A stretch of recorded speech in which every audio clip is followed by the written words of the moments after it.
कि ये कानून बनाने का केंद्र सरकार को अधिकार नहीं, क्योंकि ये कानून स्टेट लिस्ट के अंतर्गत आते हैं। अनुच्छेद 246 246 के तहत 7th शेड्यूल 7वीं अनुसूची में जो सेकंड लिस्ट है स्टेट लिस्ट, उसके अंतर्गत सीरियल नंबर 14 पर एग्रीकल्चर यानी कृषि और सीरियल नंबर 28 पर मार्केटिंग ये आते हैं। ये सेंटर के सब्जेक्ट नहीं है, तो सेंटर के सब्जेक्ट नहीं है तो सेंटर को कानून बनाने का अधिकार नहीं है। और मोदी जी ने जबरदस्ती ये कानून बनाए। मोदी सरकार द्वारा लाए गए ये कानून सही है। ये मोदी सरकार द्वारा लाए गए कानून अगर लोगों की भलाई के लिए है, अगर सरकार की नीयत साफ है, तो फिर अदालत में जाने की रोक क्यों लगाएगी? अदालत में ना जाए कोई व्यक्ति, ऐसी रोक क्यों लगाएगी? सरकार को होना चाहिए कि कोई कहीं भी जाओ, हमने जो फैसला किया अगर लगता है हमारा फैसला गलत है तो आप जाओ, अदालत में कौन सी दिक्कत है? नीचे जाओ कोर्ट में, ऊपर तक सुप्रीम कोर्ट तक जाओ, क्यों दिक्कत है? लेकिन अगर रोका गया है इसका मतलब यह है सरकार की नीयत खराब है। और यह सच है कि इस मोदी सरकार की नीयत खराब है, क्योंकि जिस एजेंडे पर काम कर रहे हैं ये नहीं चाहते कि कहीं से भी इस सरकार के काम में रुकावट आए।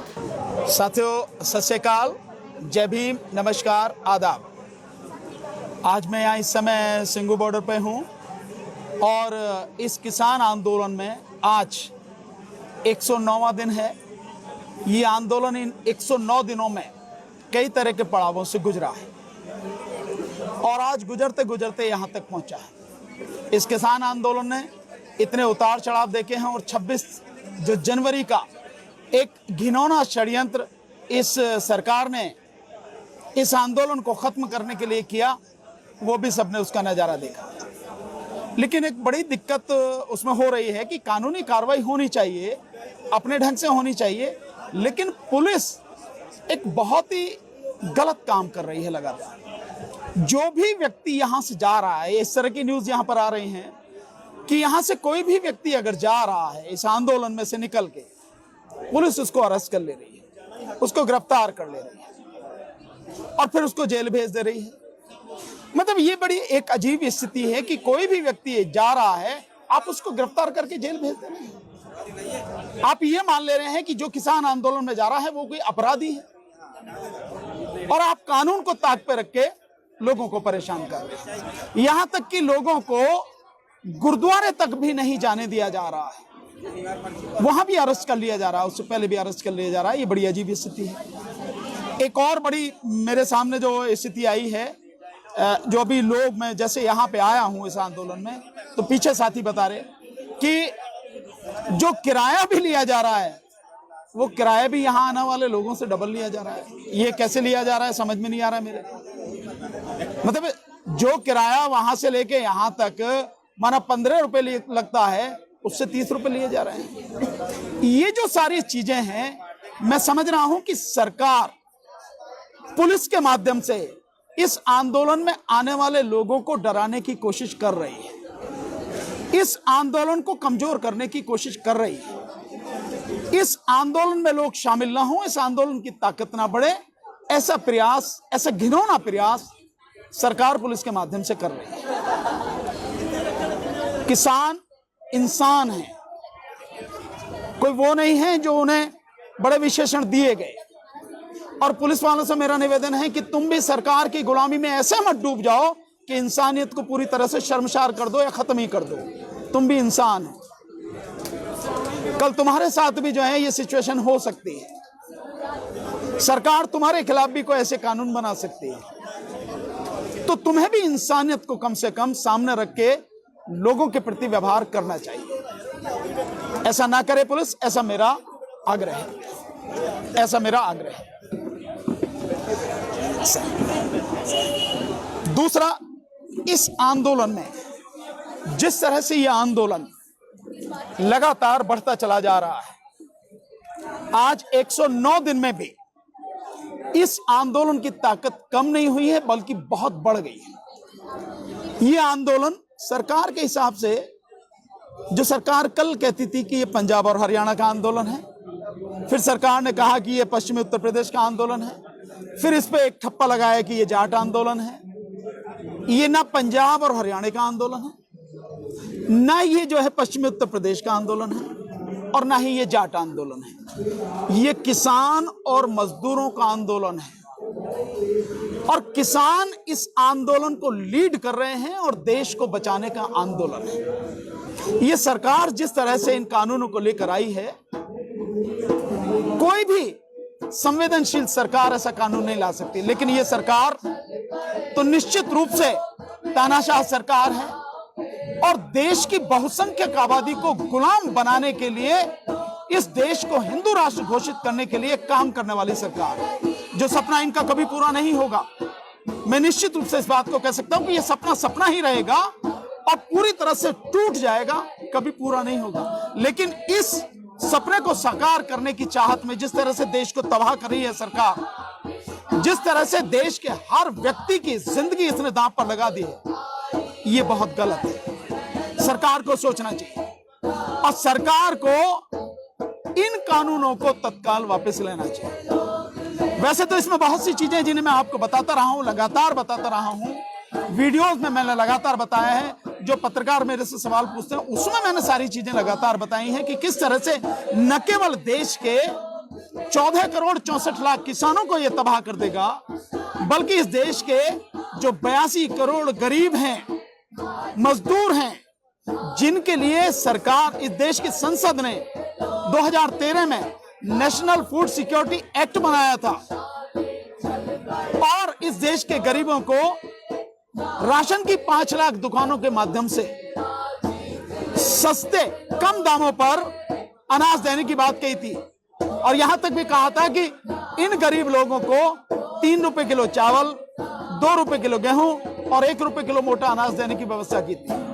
तो वो 82 करोड़, ये सरकारी आंकड़ा है, मेरा आंकड़ा नहीं है, सरकार ने जितने लोग कोट किए हैं उन लोगों की मैं बात कर रहा हूं। इन्हें 82 करोड़ गरीब और मजदूरों को तबाह कर देगा ये कानून। क्यों कर देगा?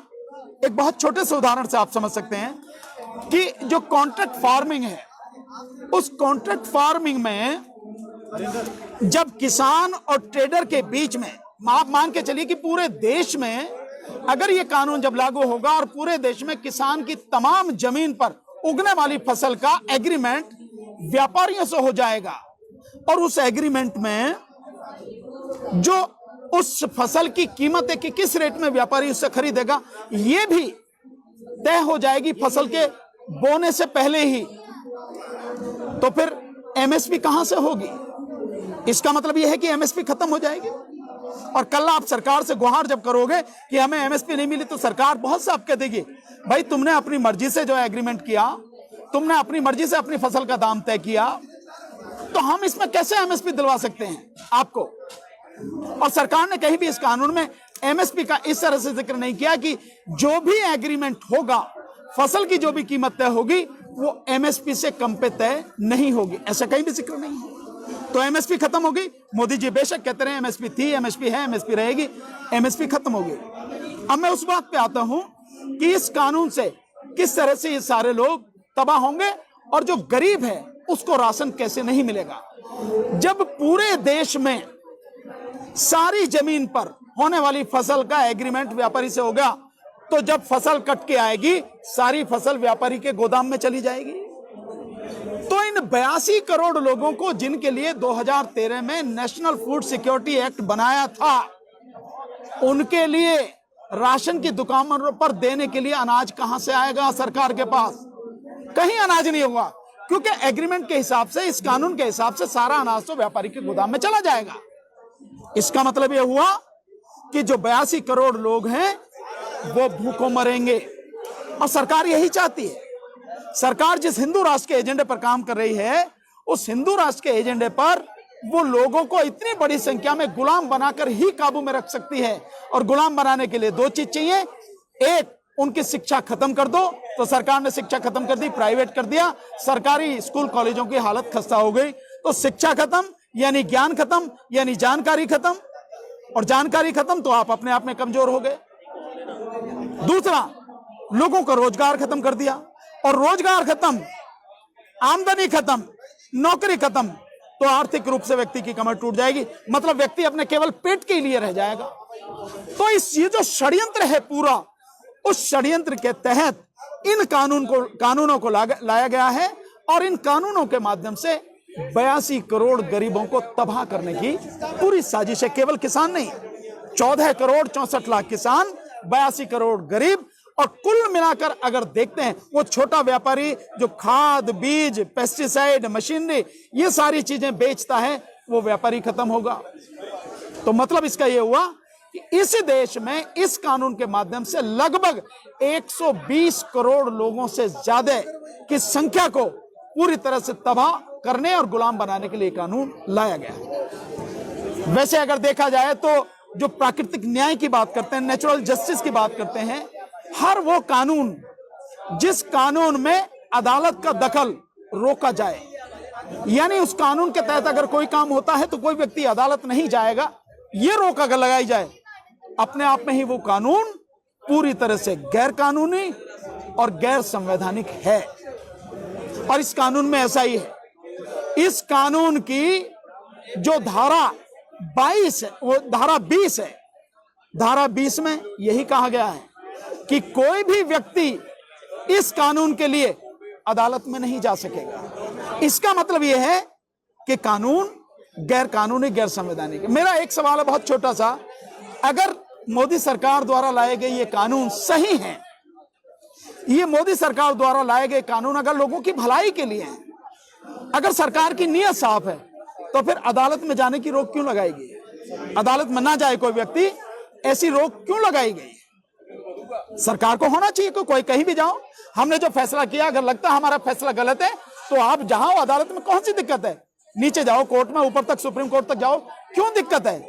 लेकिन अगर रोका गया है, इसका मतलब यह है सरकार की नीयत खराब है। और यह सच है कि इस मोदी सरकार की नीयत खराब है, क्योंकि जिस एजेंडे पर काम कर रहे हैं, ये नहीं चाहते कि कहीं से भी इस सरकार के काम में रुकावट आए। और अदालत में, माना अदालतें भी अब सरकार के हिसाब से काम कर रही हैं, पर कुछ जजेस तो ऐसे ईमानदार, इतने मजबूत हैं, इतने स्ट्रांग हैं, कानून इतना बढ़िया तरीके से समझते और लागू करते हैं कि सरकार के लिए दिक्कत खड़ी हो जाएगी, इसलिए अदालत में जाने से ही रोक दिया जाए, नंबर 1। और नंबर 2, जिस तरह से बात कही है कि इस जो एग्रीमेंट वाला कानून है, कॉन्ट्रैक्ट फार्मिंग का कानून है, उसकी धारा 18 के तहत एक बड़ी अजीब बात की गई है। बहुत मजेदार बात आप देखें कि एक व्यक्ति के हाथ में आपने हथियार दे दिया मेरी गर्दन काटने का, और उसने मेरी गर्दन काट दी और फिर कह दिया भाई इसके खिलाफ कुछ काम नहीं है, इसके खिलाफ कोई नहीं होगा।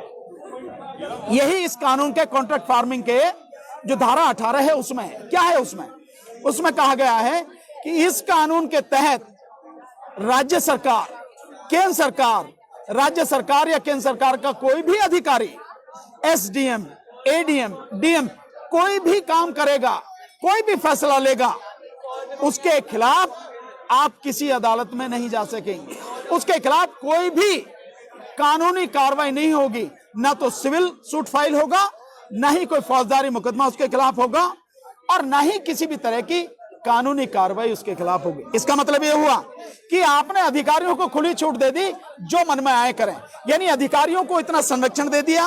वो व्यापारी जिस पर अथाह संपत्ति है, वो पूंजीपति जिसके पास इतनी संपत्ति है कि उसको पता ही नहीं है, और उनके साथ में सरकार खड़ी है, देश का प्रधानमंत्री खड़ा है, पूरा शासन प्रशासन खड़ा है। ऐसे लोगों के हाथ में, ऐसे लोगों के सामने आपने एक गरीब और मजबूर किसान को छोड़ दिया। जिंदा रह पाएगा वो, या पूरी तरह से तबाह हो जाएगा? बिल्कुल तबाह हो जाएगा। ऐसा ये कानून है। तो जो कानून अधिकारियों को खुली छूट देता हो कि वो कुछ भी कर दें तो कोई दिक्कत नहीं है, ठीक इसी तरह से ऐसा समझे आपको कि जब कोरोना काल में मई में, शायद 24 या 25 मई के आसपास की बात होगी, जब 17 मई तक ये 20 लाख करोड़ का झुंझुना पकड़ाया था इसने, उसके नाम पे कि ये सपोर्ट कर रहे हैं देश के लिए, एक वो लेके आए हैं मोदी जी, सपोर्ट करने के लिए 20 लाख करोड़ से ज्यादा का पैकेज लेके आए हैं। उसके बाद में 5-7 दिन बाद एक मीटिंग करी थी वित्त मंत्री ने उनके साथ में, जो बैंक के लोग हैं उनके साथ में, और बैंक वालों को खुली छूट दे दी थी कि आप जिसको जो लेन देना है दो, जो भी शर्तें हो दो, आपको घबराने की जरूरत नहीं, आपके खिलाफ में कोई कार्रवाई नहीं की जाएगी। इसका मतलब साफ है कि आपने जिसको ये छूट दे दी कि तुझे जो करना है कर, तेरे खिलाफ कोई कार्रवाई नहीं होगी, तो बेईमानी होगी, लूट होगी, भ्रष्टाचार को आपने खुली छूट दे दी। तो ये वो सरकार है जो भ्रष्टाचार मुक्त भारत की बात करती है और पूरी तरह से भ्रष्टाचार में खुद डूबी है अब भ्रष्टाचारियों को पैदा कर रही है, भ्रष्टाचार को बढ़ावा दे रही है। ठीक इसी तरह से इस कानून के तहत सरकारी अधिकारियों को, कर्मचारियों को पूरी छूट दे दी गई है और यह भी कह दिया गया कि उनका जो फैसला यानी डीएम का फैसला या एडीएम, इनका फैसला लास्ट होगा और वो ऐसे होगा जिस तरह से भारतीय जो कानून है उसकी सीपीसी यानी सिविल जो प्रोसीजर कोड है, दीवानी प्रक्रिया संहिता जो, उसके तहत जो फैसला होगा उसको लागू होगा, जो डिक्री होगी उसकी तरह से मानी जाएगी। यानी सीपीसी के तहत आप उसको मान कर रहे हैं, लेकिन सीपीसी के तहत किसी भी जज को उस पर मतलब हस्तक्षेप करने का अधिकार नहीं है, वो उसके कोई मुकदमे देखने का अधिकार ये है। इसलिए ये कानून पूरी तरह से गलत है और ये बात मैं बार बार बता चुका हूं, हर कोई बता चुका है। शुरू से ये बात है कि ये कानून बनाने का केंद्र सरकार को अधिकार नहीं, क्योंकि ये कानून स्टेट लिस्ट के अंतर्गत आते हैं। अनुच्छेद 246 टू 46 के तहत 7th शेड्यूल 7वीं अनुसूची में जो सेकंड लिस्ट है स्टेट लिस्ट, उसके अंतर्गत सीरियल नंबर 14 पर एग्रीकल्चर यानी कृषि और सीरियल नंबर 28 पर मार्केटिंग ये आते हैं। ये सेंटर के सब्जेक्ट नहीं है, तो सेंटर के सब्जेक्ट नहीं है तो सेंटर को कानून बनाने का अधिकार नहीं है और मोदी जी ने जबरदस्ती ये कानून बनाए। इसको ऐसे समझिए आप कि एक खेत मेरा है, मैं जो चाहूं करूं, एक खेत आपका है, आप अपने खेत पर जो चाहे करें। लेकिन अगर मैं आपके खेत पर कब्जा करके कहूं कि नहीं मैं तो इस पर मैं करूंगा, मैं मालिक हूं, तो कैसा लगेगा? ये अवैध कब्जा हो गया।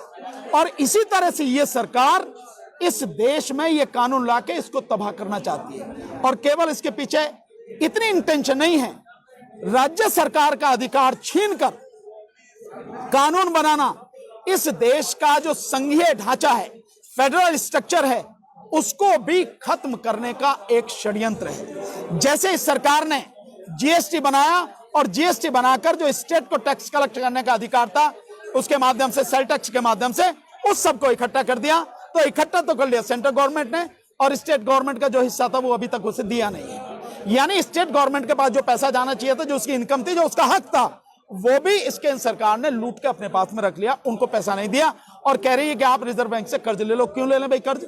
मेरा पैसा है, मुझे दे दो। ठीक इसी तरह वो क्यों किया गया? क्योंकि इस देश के संघीय ढांचे को खत्म करना है।